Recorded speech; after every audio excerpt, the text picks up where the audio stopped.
The greatest martial arts tournament in the entire multiverse has now begun to take shape as Goku looks to speak with the Omni-Kings about this grand event alongside recruiting the team that he needs in order to ensure his survival against the multiverse's best, and today marks the official beginning of the universe survival arc as we enter a new saga with universes on the line, new gods of destructions being revealed alongside their attendees and the angels that watch over them, and of course the Omni-King who presides over the entire tournament. What's going on, Dragon Ball Super fans? Welcome to my Dragon Ball Super episode 77 breakdown review entitled Let's Do It Omni-King, the universe's greatest martial arts tournament, leading into Dragon Ball Super episode number 78, in which case will be very monumental as we move closer into the very debut of this actual tournament, as we're going to get to see each individual fighter square off, beginning with Universe 7 and Universe 9. And a quick plug before we begin, in case you guys are not following me at Twitter, make sure to go on ahead and follow me at Twitter at UnrealEntGaming. The link will be down in the description below for all the latest in Dragon Ball news, information, and updates. And of course, if you guys want to keep notified of what's going on,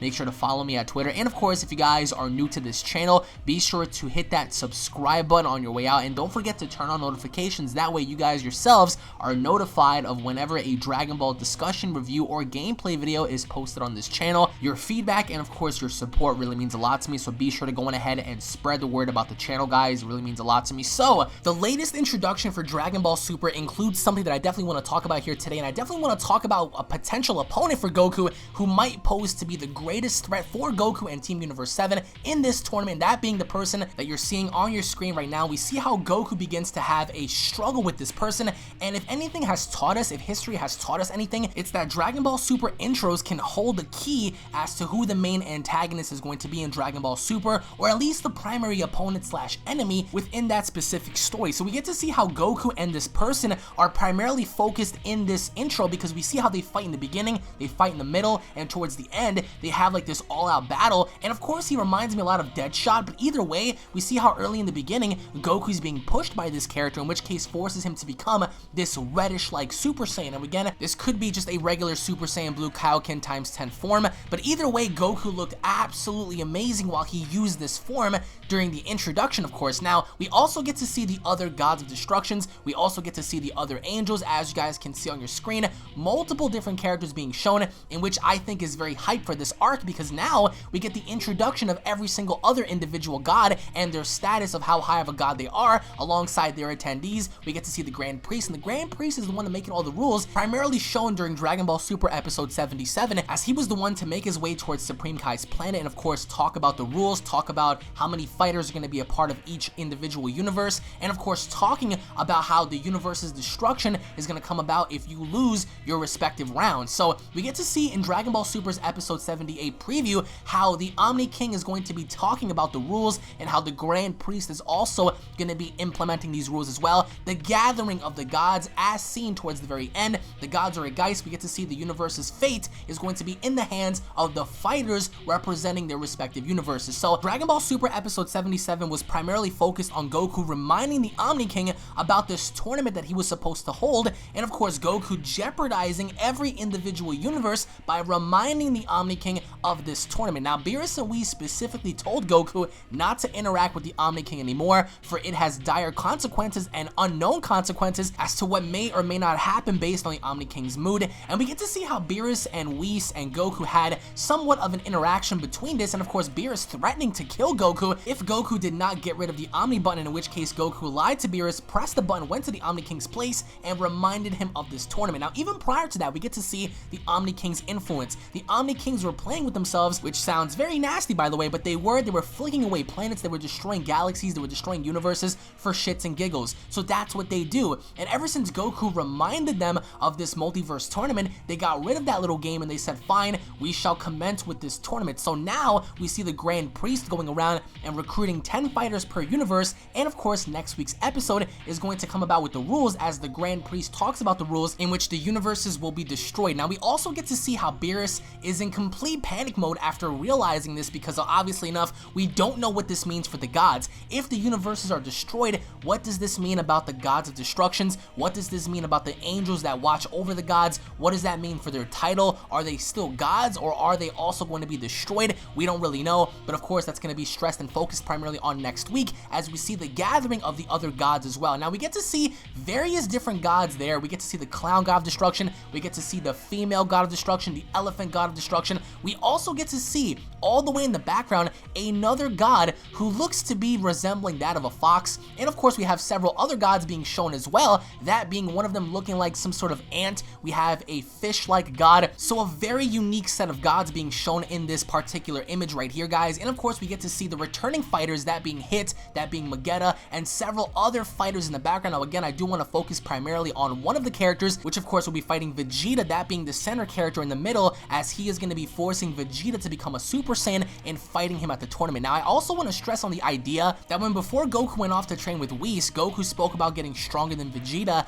and Vegeta having to look at Goku and saying good luck with that, insisting that he is indeed not stronger than Vegeta. So as of right now, we can only make the assumption that Vegeta is stronger, and that's why Goku even specifically said that right before he left with Whis that he was going to get stronger than Vegeta, and Vegeta kind of mocking him saying good luck. So we don't really know what Vegeta has to offer. Again, he has gotten significantly stronger than he was during the Goku Black story, but this specific episode focused on a few things. Of course, during the beginning we see how Goku was off farming, he was selling some vegetables, until we saw Goku's speed, as we saw a couple of thieves trying to rob Goku, and as they shot machine guns at him, Goku caught all the bullets, making ease of all the thieves. And of course, once he got to Whis' place, we saw how he was able to deflect one of Whis' abilities, one of Whis' attacks, right before his very eyes, in which case some can make the argument and say, well, how strong is Goku now in comparison to how he was before, just for the sole fact that he was able to deflect one of Whis' attacks right before his very eyes. So this episode was definitely the build-up, and of course, next week's episode is going to be Goku talking to Gohan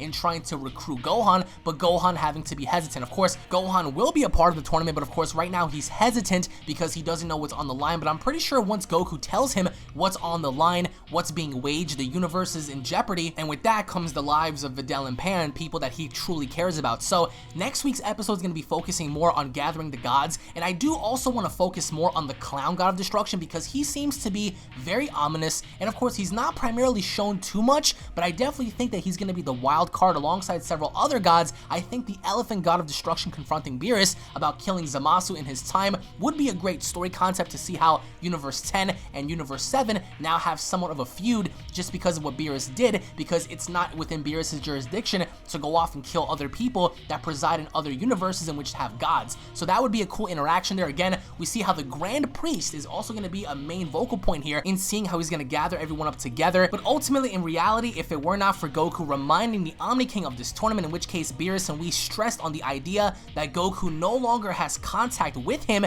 I think it would have been very vital and very important, because if Goku never reminded the Omni-King of this tournament, then none of this would have been happening. We wouldn't have the wager of each individual universe on the line. But it's kind of scary to see how Zeno was able to simply flick planets within solar systems and galaxies and see how they were easily destroyed. That's the influence, that's the power that the Omni-King has. Now, of course, one of the Omni-Kings was very puzzled and troubled by the idea of Goku requesting for this tournament because he wasn't from that time, that being of course the future Omni-King, the future Zeno, because he's unaware of all of this. But once the present Omni-King reminds him, they're gonna have a split piece as to what's gonna be going down in this tournament. Guys, post your comments down below. What are your overall thoughts on the introduction? I do think, in my opinion, that the person being shown in the introduction is going to be the primary opponent for Goku, very similar to Hit versus Goku during Universe 6 versus Universe 7. I think that something very similar is going to happen here, whereas this person is going to be the main person that's going to push Goku into fighting better. Now, we don't really know if the Omni-Kings are truly bluffing of destroying the entire universes. I really think that's the case because we saw how they quickly eliminated a universe during the manga preview, so I think that the Omni-Kings are dead serious about this. However, what I'm curious about is seeing how this mysterious fighter is going to be faring up against Goku, because at a certain point in time, we see how they both power up, Goku being Super Saiyan Blue, and this other character having a reddish-like aura, and of course Goku powering up to this reddish-like Super Saiyan form, in which we don't really know what it is necessarily yet, but it is going to be something very intriguing because during the intro, we get to see a part of Goku's eye being shown, so it could be a new form, or it could be simply Super Saiyan Blue Kaioken times 10. Post your comments down below, guys. Thank you all for watching. watching so very much. I truly hope you guys enjoyed. If you guys are stoked for this upcoming arc, if you guys are ready for new Dragon Ball Super episodes, punch that like button square in the face, guys. If you guys are new to the channel, don't forget to subscribe for all latest in Dragon Ball news, information, updates, what if battles, discussions, and reviews. If you guys want to let me know down below as to who this person is, let me know down below as to how strong this person is fighting Goku. Is he going to be stronger than Hit? Is he going to give Goku a better fight than how Hit gave Goku a fight during the Universe 6 versus Universe 7 tournament? I think that this person is in fact the person shown behind the clown god of destruction, and of course having to compare, I do believe in my opinion that this person is going to give Goku possibly the best fight of this entire tournament, even more so than someone like Hit, even more so than someone like Female Broly, Kaba, or anyone else. I do think that since it's emphasized and focused more on Goku versus this unknown character, I think that that person is going to be Goku's greatest rival of this tournament, perhaps even maybe having to have Goku and this mysterious fighter go towards the finals and having to represent the survival of each individual universe. But either way, we get to see Android 17 there, Android 18, which look absolutely amazing, and we don't really know as to the rules just yet, if this is going to be a 2v2, a 3v3, a 1v1. If in fact this is based on teams, then I do think that Android 17 and 18, judging based on the intro alone, are going to have a spectacular team having to go up against anybody that goes up against them, because Android 17 and 18 are so accustomed of working together that I don't believe anyone else during this tournament is going to have a chance in stopping them, especially if they work as a cohesive unit. Also, we get to see in the introduction how Gohan was able to have somewhat of an energy surge, so it could be that of a power-up. But either way, Dragon Ball Super Episode 77 focused more on Goku, reminding the Omni-Kings of this tournament, and Beerus and Whis stressing on the idea that it's not good for Goku to talk to this person due to stress level, due to the idea that the Omni-King is very unpredictable and he can do whatever he wants based on his mood. So Goku having to go out there and remind the Omni-King of this tournament is very foolish. But post your comments down below, guys. Thank you all for watching so very much. Tune in for more, and I'll be seeing you all in the prediction video. Take it easy, everybody. Peace.